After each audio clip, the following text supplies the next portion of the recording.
Светти кымбаттатып, ансыз деле жукарып турган терибизди тескери сыйрбай төмөндөгү кыргыз элинин мойнуна буттарын салаңдатып, минүү алган компанияларды жойгула. Мына ушунда Свет мурда калыбында, то есть 70 тыйын бойдон калат. Бирөөлөр пайдасын көрүп, чирипайсын азабына келгенде кембагал байкуштарды защитный стена кылып алдыңарга салып алгыла. Ок тийсе да силерге тийсин деп. Чиновниктердин, депутаттардын, олигархтардын заңгыраган имараттары, мейманканалары, сауналарына салгыла очойтуп налогду. Өлкөдөгү болуп жаткан бардык кесепеттерге дал ушул иштей албаган эл башындагылар күнөөлүү. Өлкөнү кризиске ушулор такап, азабын дайыма эл тартат. Бактыбызга Орусия бар экен, өз мамлекетибизден эч нерсе үмүт кылбай жашап келебиз. Кудай сактасын. Бирок мигрант атпай, бул жактан айдалып Кыргызстанга барып калсак эмне болот? Ошол жөнүндө да ойлоносуңарбы? Так что эл байлыгын уурдашып чирip жаткан байларды, шайлоо дегенде миллиондогон долларларды, акчаларды чачкан депутаттарды, кыскасы жеп жутарларды каттуу контролго алгыла. Алардын турмушун карапайым элдики менен тең кылгыла. Түрмөдө олтурган, качып сыртта жүргөн, ушул убакка чейин мындан кийин да коррупция менен кармалып колго түшө тургандардын мал мүлкүн, бар быдырын тартып алып, мамлекетке өткөргүлө.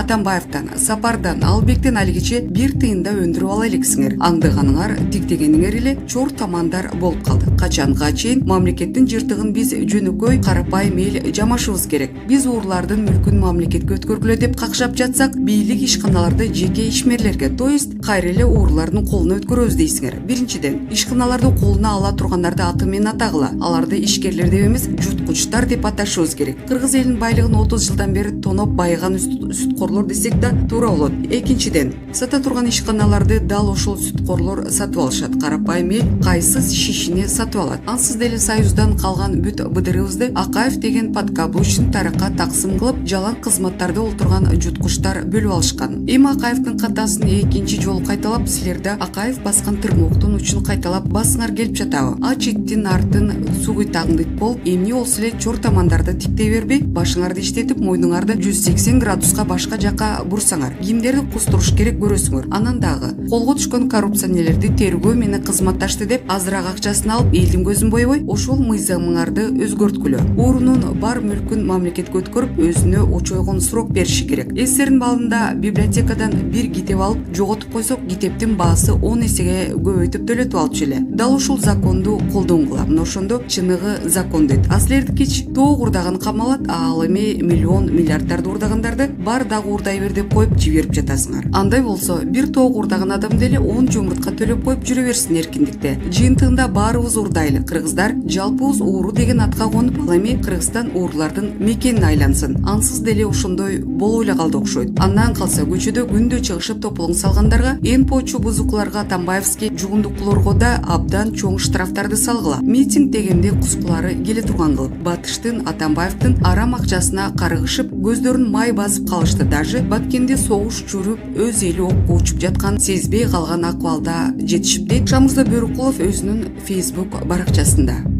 Эл чындыкты билсин.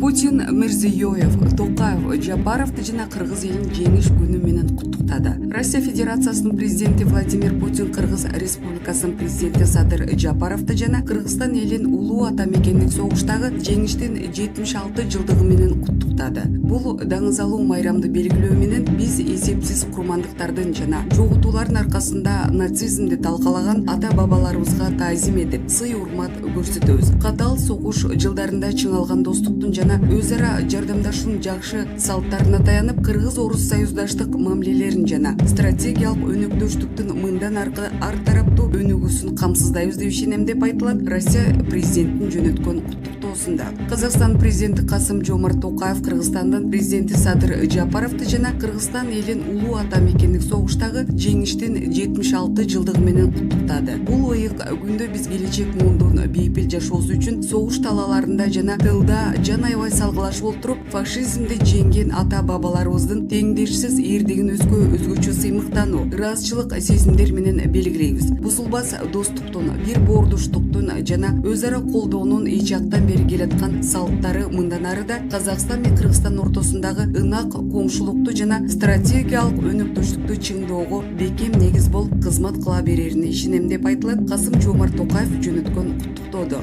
Өзбекстан президенти Шавкат Мирзиёев, Кыргызстан президенти Садыр Жапаровду жана Кыргызстан элин улуу ата мекендик согуштагы жеңиштин 76 жылдыгы менен куттуктады. Бул майрамда биз бири-бирине жүүлөк таяк болуп салгылашып, дүйнөнү фашизм коркунучунан сактап, жалпы жеңишке зор салым кошкон ата-бабаларыбыздын теңдешсиз эрдигин эстеп, терең ыраазычылык менен алардын жаркын элестерин эскеребиз. Согуш талааларында каармандык менен салгылашкан, тылда жан аябай эмгектенген ардактуу ардагерлерибизге сый-урмат менен мамиле кылабыз. Аларга бүгүнкү ачык асман, бейпил турмуш үчүн ар дайым ыраазыбыз. Биздин жогорку деңгээлдеги диалогубуз жана ортобузда жетишилген макулдашууларды толугу менен жүзөгө ашыруу түбөлүк достукка, ынак коңшулукка жана стратегиялык өнөктөштүктө негизделген эки тараптуу мамилелерди мындан ары тереңдетүүгө кызмат кылат деп ишенем деп айтылат Өзбекстан президентинин куттуктоосунда. Булак медиа центр. Эл чындыкты билсин. Путин менен Жапаров телефон аркылуу сүйлөшөбү? Орусиянын лидери Владимир Путин менен Кыргызстан президенти Садыр Жапаровдун телефон аркылуу сүйлөшүүсү каралган эмес. Бул тууралуу Кремлдин басма сөз катчысы Дмитрий Песков билдирди. Тажикстан президенти Эмомали Рахмон менен Путиндин сүйлөшүүлөрүнөн кийин Кыргызстан президенти менен жакынкы аралыкта ушундай байланыш пландаштырылабы деген суроого Песков жооп берген. Владимир Путиндин графингде учурда каралган эмес деген Песков. Булак репортер Кейчи. Эл чындыкты билсин. Садыр Жапаров элди жеңиш майрамы менен куттуктады. Кыргызстан президенти Садыр Жапаров 9 май улуу ата мекендик согуштагы жеңиштин 76 жылдыгы менен кыргызстандыктарды куттуктады. Анда Жапаров жеңиш күнү эрдиктин жана даңктын, тынчтык жана эркиндик үчүн каарман эмгектин символу болуп кала берет деп билдирди. Президент улуу ата мекендик согушта жеңишке жетүү үчүн кыргызстандыктар зор салым кошконун белгиледи. Бүгүнкү күнү биз согуш талааларында жана оорукта жеңишке жетүү үчүн өз жанын аябаган баатырларыбызды терең ыраазычылык жана зор сыймык менен эскеребиз. Бул улуу жеңишке сиздер эрдик, каармандык, биримдик жана талыкпас эмгек менен жеттиңиздер. Бул бизге чоң жоопкерчиликти жүктөйт. Биз өлкөбүздүн тынчтыгын, бейпилдигин сактоого, элибиздин байгерчилигине жетишүүгө жана мамлекетибизди бекемдөөгө милдеттүүбүз деп айтылат президенттин куттуктоосунда. Мамлекет башчы Садыр Жапаров согуш жылдарында башка республикалардан 100 миңдеген адамдар Кыргызстандан түнөк таап, камкордукка алынып, көпчүлүгү калып калганын кошумчалады. Бүгүнкү 9 майда президент Садыр Жапаров Бишкек шаарынын жеңиш аянтында жеңиш майрамынын 76 жылдыгына арналган митинг реквиемге катышты. Анда өчпө сотко гүл коюп, согушта курман болгондорду 1 мүнөт азап күтүү менен эскерилди. Митинг реквиемге экс-президенттер Роза Отунбаева менен Сооронбай Жээнбеков, жогорку кеңештин төрагасы Талант Мамытов, министрлер кабинетинин төрагасы Улукбек Марипов, жогорку соттун төрайымы Нургүл Бакирова, ошондой эле президенттин администрациясынын жетекчиси Сүйүнбек Касмамбетов катышты. Тарыхта 1939 жылы башталган экинчи дүйнөлүк согуштун бир бөлүгү 1941 жана 1945 жылдары улуу ата мекендик согуш деп аталат. Ал согушка ошол кездеги СССРдин курамындагы мамлекет катары Кыргызстандан 360 миңден ашуун адам аттанган. Алардын 114 миңден ашыгы кайтпай калган, 56 миңден көбү дайынсыз жоголгон. 150 миңдей кыргызстандык согушта көрсөткөн эрдиктери үчүн түрдүү орден, медалдарга, сыйлыктарга ээ болушкан. 9 май экинчи дүйнөлүк согуштун бир бөлүгү болуп саналган улуу ата мекендик согуштун бүткөн күнү жеңиш майрам катары белгиленет. Германия менен СССРдин ортосундагы согуш 22 июнда башталып, 1945 жылдын 9 майында СССР жеңишке жеткен. Ал эми экинчи дүйнөлүк согуш 1939 жылдын 1 сентябрында туктанып, 1945 жылдын 2 сентябрында аяктаган. Булак Назар Ньюс. Эл чындыкты билсин. Түркия менен мамилени жандандырабыз деди Садыр Жапаров. Кыргызстан менен Түркия илгертен бир туугандай мамиледе болгон деп билдирди Садыр Жапаров туркиялык ТРТ Аваз телеканалына берген интервьюсунда. Анын айтымында соңку 4-5 жылда Түркия менен Кыргызстандын мамилеси салкындап кеткен. Өзүңүздөр жакшы билесиздер, биздин жетекчилик Түркия менен Орусиянын ишине кийлигиши калып, өзүнүн туура эмес позициясын көрсөтүп алгандыгы үчүн мамиле солгундап кеткен. Мындан ары Түркия менен Кыргызстандын мамилеси эң жогорку деңгээлге жетерине көз сөзүм жетет. Биз муну кайрадан жандандырабыз. Биз кече күнү эле бир тууган боло калган жокпуз. Бизди 1000 жылдык тарыхыбыз бириктирип турат, деди Садыр Жапаров. Булак Медиа Центр. Эл чындыкты билсин. Түркия Баткен облусунун калыбына келтирүүгө жардам берүүгө даяр экенин билдирди. Түрк БАнын башкы катчысы Алтынбек Мамаюсупов 3 майда Түркияга иш сапары менен барып кайтты. Бул тууралуу маалыматты аталган уюмдун басма сөз кызматы билдирди. Жолугушуунун алкагында Түркиянын улуу улуттук кеңешинин спикери Мустафа Шентоп жана Тышкы иштер министринин орун басары Явуз Селим Кыран менен сүйлөшүү жүргөн. Эки тарап чек арада куралдуу кагылышууну талкуулады. Түркия тарап оор жоготууларга көңүл айтып, жардам берүүгө даяр экенин билдирди деп жазылат маалыматта. Булак Назар Ньюс.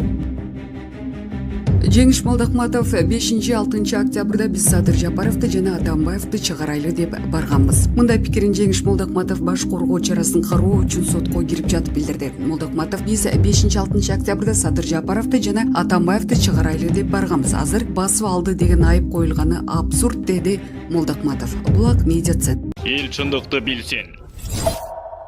Тажикстан генерал-майору Максат айылында жүргөн. Тажикстандын милициясынын генерал-майору Куршет Изатулла Мухаммадзоданын Кыргызстан аймагында жүргөн тартылган видео тарады. Видеодо "Мен эркин Тажикстаным, Точикистони Озодоман" YouTube каналына 2 майда жарыяланган. Видео болжолдуу түрдө Кыргыз-Тажик чек арасында куралдуу жаңжал учурунда тартылган. Тартылган видео генерал-майор аскер кызматкерлерине көрсөтмө берип жатканын көрүүгө болот. Көчөдө турган белгилери караганда кадрлар Баткен облусунун Лейлек районунун Максат айылына кире беришинде тартылган. Ошондой эле ал Ички иштер министрлигинин аскер бөлүгүнүн техника жана куралдануусу боюнча командиринин орун басары, Ички иштер министрлигинин ички аскерлер бөлүмүнүн башчысы, Ички иштер министрлигинин Омондун командири, Ички иштер министрлигинин аскер бөлүгүнүн командири жана ички аскерлердин командири болгон. 2015 жылдын 29 майынан бери Тажикстандын Ички иштер министрлигинин атайын даярдыктагы аскер бөлүмүнүн башчысы кызматын аркалап келет. Эске сала кетсек, Кыргыз-Тажик чек арасындагы чырдан жалпы 190 кыргызстандык жабыркап, алардын 36-сы каза болду. Жаңжал чыккан аймактан 40 миңден ашуун адам эвакуацияланган. Өзгөчө кырдаалдар министрлигинен билдиришкендей, Баткен аймагында жалпы 120 турак үй жана 84 социалдык объект талкаланган. Алардын катарында 2 дарыкана, 27 май коюучу жай, 34 соода түйүнү, 5 ашкана жана 3 тойкана, мектеп, бала бакча жана аскердик бөлүкчөлөр бар. Мындан сырткары бир канча үйлөр тонолуп, короодогу малдар уурдалган. Маалымат булагы Назар Ньюс. Эл чындыкты билсин.